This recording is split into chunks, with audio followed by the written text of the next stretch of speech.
ஆ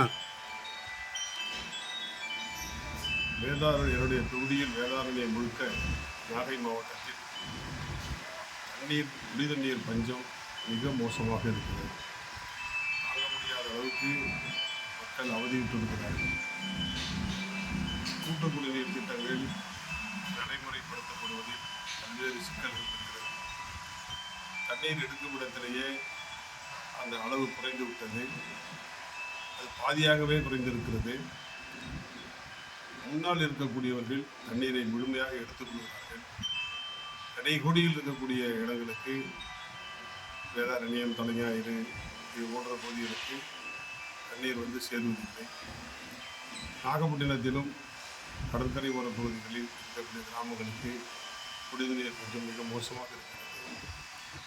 இது அரசு ஒரு போர்க்கால நடவடிக்கை மூலம் இந்த தண்ணீர் தேவையை, தண்ணீர் பிரச்சனையை தீர்த்து வைப்பதற்கான நடவடிக்கைகளை எடுக்க வேண்டும். தலைமையில் இருந்து ஒரு அரசு துறை செயலாளர் அளவிலான அதிகாரியை அனுப்பி இந்த குடிநீர் பற்றாக்குறை பஞ்சம் எந்த அளவுக்கு இருக்கிறது என்பதை ஆய்வு செய்து இதை எவ்வாறெல்லாம் தவிர்ப்பது, போக்குவது, நிறைவாக தண்ணீர் வழங்குவதற்கு, ஓரளவாவது கிடைப்பதற்கு என்ன வழி செய்வது என்பது குறித்து அரசு ஆலோசிக்க வேண்டும். விரைவான நடவடிக்கை எடுக்க வேண்டும். அதிகாரிகளை அனுப்பி வைக்க வேண்டும். மாவட்ட ஆட்சியர் அளவில் இதற்கான பரிகாரம் காண இயலாது. ஏனென்றால்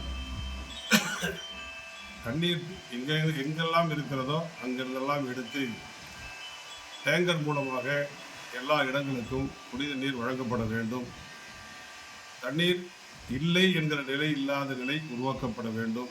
இதற்கு அரசு விரைந்து போர்க்கால நடவடிக்கை எடுக்க வேண்டும் என வற்புறுத்தி இந்த நேரத்தில் கேட்டுக்கொள்ள விரும்புகிறோம்.